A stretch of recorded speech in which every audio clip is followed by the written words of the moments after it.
Hello and welcome to Events Uncover TV. I'm your host, Silvia Pellegrini, and joining me today is Christine Morlet. Hello Christine, how are you? I'm well, and you? I'm very good, thank you very much. So could you please introduce yourself and tell us briefly how you started? Well, if I need to introduce myself in less than 30 seconds, I would say that I teach basic negotiators to become superstars in a negotiation process and always get something back in return when they make concessions.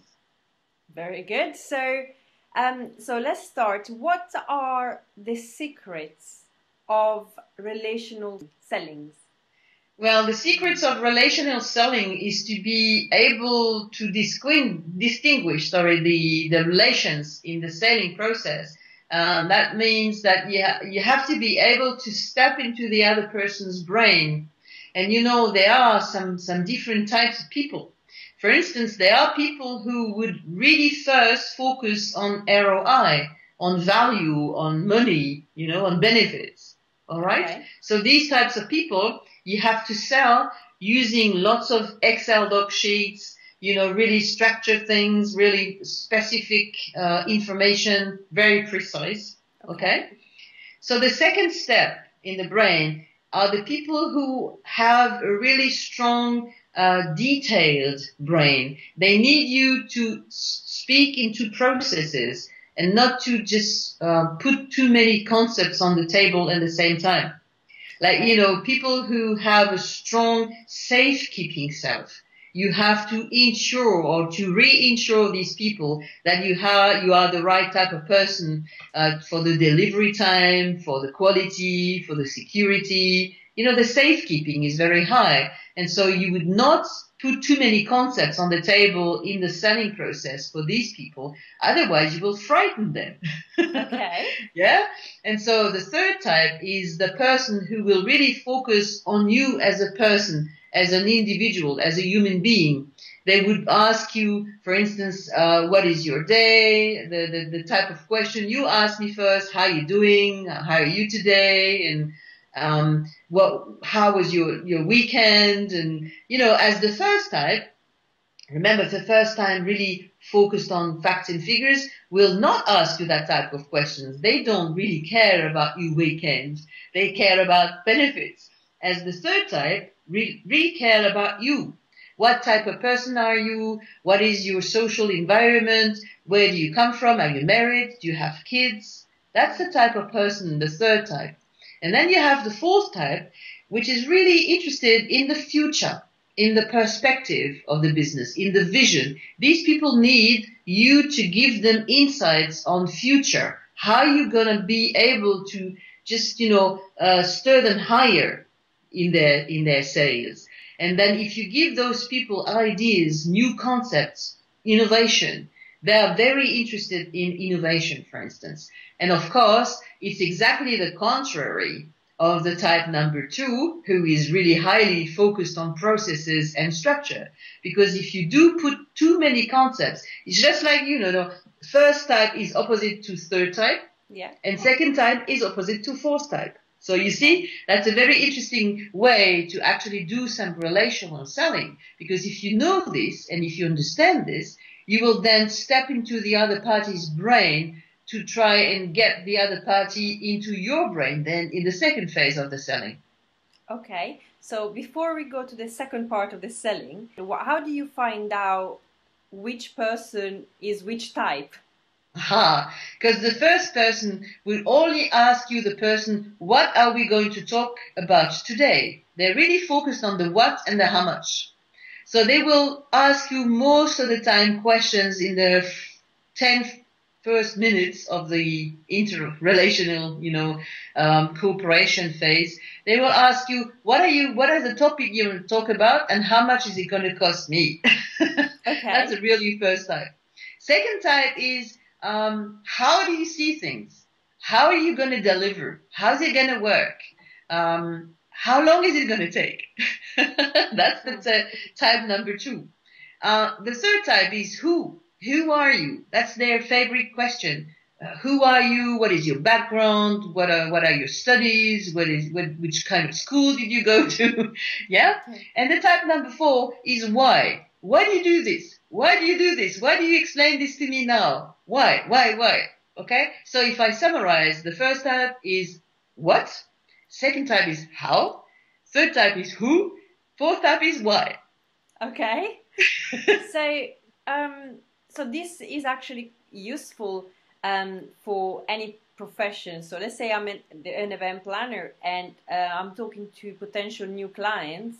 If I actually manage to understand what type of person or people they are, then it will be easier for me to try to get a deal. True. If you answer a person who is often asking you the question, how are you going to do this? And you always put new items and new ideas and you talk about the future innovation, you will lose that customer. Because, you're not answering their first brain thinking preference.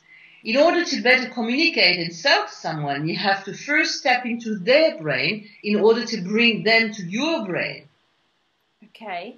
And you said this was the first part of the relational selling. So what is the second part? Well, the second part of the relational selling is being able then to structure your ideas in something new, something different, so that you make a difference and you try and structure it all and yourself being able to understand the type of the other party you're talking to. Okay. Like, for instance, when I talk to you as a person, I can immediately, by your function, the job that you chose, the fact that you interview people, that you like interviewing people, means that you have a strong right brain, that you like interaction, that you like new ideas and new concepts, and you like interaction also, you like to understand who do you speak to. Okay. Am I right? Yes. Okay, that's very so good. I actually gave you a very strong example. Just listening to the first questions that you asked me, that I'm able to then identify, just as though I had a little scanner going through your brain like this. You see, when you speak. So the best way to actually do this is to listen. Lord has given us 2 ears and 1 mouth. Let's use it in the same perspective. You know what I mean? Yes. So a lot of people don't know how to listen. And if you do listen to the first words that come out of the person's mouth in the first 3 minutes of a selling process, then you got it. You have to just understand what is the brain focus, what is the brain first motivation. Because, the brain first is very clever, very lazy though. It goes immediately where it prefers to go. Okay. Interesting. So you said you find out which type of person, and the second step. Could you expand on the second step? Well, the second step then is to try and adapt your proposal to the person's expectation. Okay. Like, if you are identifying that you are facing someone who needs new concepts and innovation, and you only talk about quality and security and environment and processes, you will lose the person. So you have to adapt. You have to try and go into this person's brain in the proposal phase. Okay. You see, you have to put the right topics on the table. Okay, so does that mean that you have a proposal, but you try to have different versions of the proposal, or you have it means that you have 4 ways to say the same thing. Like, for instance, I gave you an example. Okay. A very funny one. Imagine that you borrow your significant other's car, right? You borrow his car. He's only about 8 days old, right? Okay. So he likes it very much. And so he hesitates before he lends it to you. Okay? Yeah. And so you have a little accident with that car and you scratch it, on the side, on the door. And so you have 4 ways to say this to your significant other when you get back home. First type is, honey, I've broken the car. Here are the keys. It's just parked down the road, right? That's the type A. Okay. You have sometimes the feeling that this type of person has no emotion.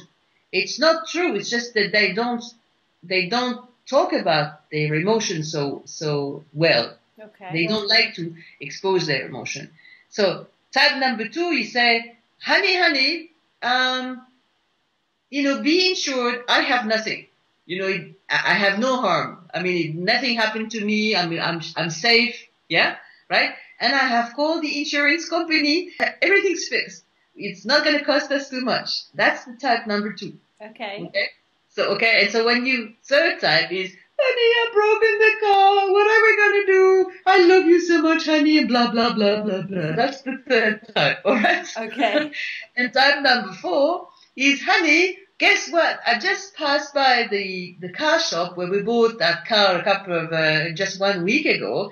And guess what? They're doing 10% discount. And saying this, he hasn't even told him that he's broken car number 1. See what I mean? Okay. So that the different types of person and the way then you will say something to a customer. When you will sell things differently towards the person's expectation. I understand now the 4 types that you could have and how to modify or change the version on how you say things. But first step, wouldn't it be to introduce yourself? Of course, you need to introduce yourself. Before you introduce yourself, what I tend to do is I tend to have the person talk first.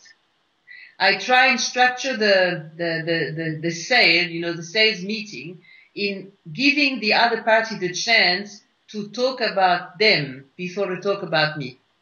Because when you give the other party the option to talk about them, people like it, because then they feel praised, they like it, and you give them the opportunity then to introduce themselves. And when they introduce themselves, you have grabbed their brain thinking style, kind of, and so you can then adapt when you structure your presentation. You see, I would use the presentation I made before, that I'm able to transform any basic negotiator into top earning superstars and getting something back in return when they make concessions. That is a very high level of skill that is requested by A type. Okay. And because I speak to managers most of the time, I use this because I know this is going to have a high impact on the way the person will react towards me if it's an A type, which is mainly the case in the, CEO environment. Okay. So this process is when I already know a client. When I already know a client. If I don't know him, I will then try and give one insight in each of the quadrants of the brain. What do you mean? Well, I would say, okay, I belong to a company that has been created in 2008, has 4 employees making such and such turnover. That will be my A information. Then in the B, I would give more detail about how the company functions and what do we provide in more details, like speeches and trainings and consultancy and whatever. Then I would mention a bit myself. I would just talk about myself, telling the other party the type of person I am, and telling them about my team, a bit more about the who, about my team. And then I will tell the other party more about, this is how I see our relationship in 10 years from now. Okay. Or this is how I see my company, and this is how we use innovation and how we can then bring something to you in the future. You use the 4 different types when you introduce yourself in the elevator pitch. So what is the elevator pitch? Well, the elevator pitch is, imagine that you are facing an elevator, you're just waiting for the elevator to go to the 20th floor, for instance, and you're not thinking about anything in particular, and here he comes, or she comes, the prospect, that the one that you've been expecting to meet for the last 3 months, trying to reach him on the phone, always getting his secretary, never get the message through. That's the type of person he's just next to you taking the same elevator. Okay? And you have no other option. You have only one way, one option, first impression for about 30 seconds. For the person to ask you before you reach the 20th floor, give me your business card. I want to see you again. Okay. That's the pitch elevator. So then you have to choose if it's the type of prospects that you were trying to meet. You know that prospect, you know that this person is a high-level CEO, so you know that the ROI is really high in the expectation. Yeah. So you will then push forward. Key number one, you sell in what you bring, the benefits to the customer. So the benefits to the customer, if you have my people trained or coached at my company, they will never ever make any more concession without getting something back in return. How long is? Well, depending on how high the elevator goes, but I would say that between 30 seconds to highest 2 minutes. So what do you need to include apart? I mean, I understand you have to say the benefits because that's well, you need to include the what's. What is the benefit of what you propose? How you do things? You make proposals. You propose, seminars, webinars. How you do things. Then you have to mention a little bit about yourself, and then you have to tell the other party about how you see the cooperation in the future. At the moment, the experts in that field talk more about elevator conversation, which is a kind of interaction between what you say in the first hand that's really punchy, the punchline, the headline, just like a title for a newspaper. Yeah. That's your headline. It's the pitch, really. It has to be kept in about 25 words. That's really the punchline. Yeah. Yeah. About 25 words. That's really how you're going to hit the person's heart. And then you want this person, depending on this person's reaction, you will then proceed towards the other party's reaction. That's the reason why we talk about elevator pitch conversation more than only elevator pitch himself. The direction of your conversation will change depending on his reaction. That's right, and that's what it's all about, relational selling. That's why it's actually linked, because you just give a strong punchline, and then you wait for the other party's reaction, and then you adapt the rest of your pitch. And then you have to be really clever and quick. So how can people get in touch with you? Well, people get in touch with me by writing an email, info@christine-morlet.fr. Thank you so much, Christine, for joining us today and for sharing your great knowledge with us. Yes, it was really a delight for me. So thank you for tuning into today's episode. If you haven't done so already, please subscribe to my blog and to my podcast. Please comment, like, and share this interview. If you are a member of Events Uncovered Academy, log into the members area where my guest Christine will be sharing exclusive content. And if you are not a member, head over to www.eventsuncover.tv/academy where there are details on how to join. So Christine, what are you going to reveal in the next 15 minutes? Well, I'm going to talk to you about how to plan a negotiation.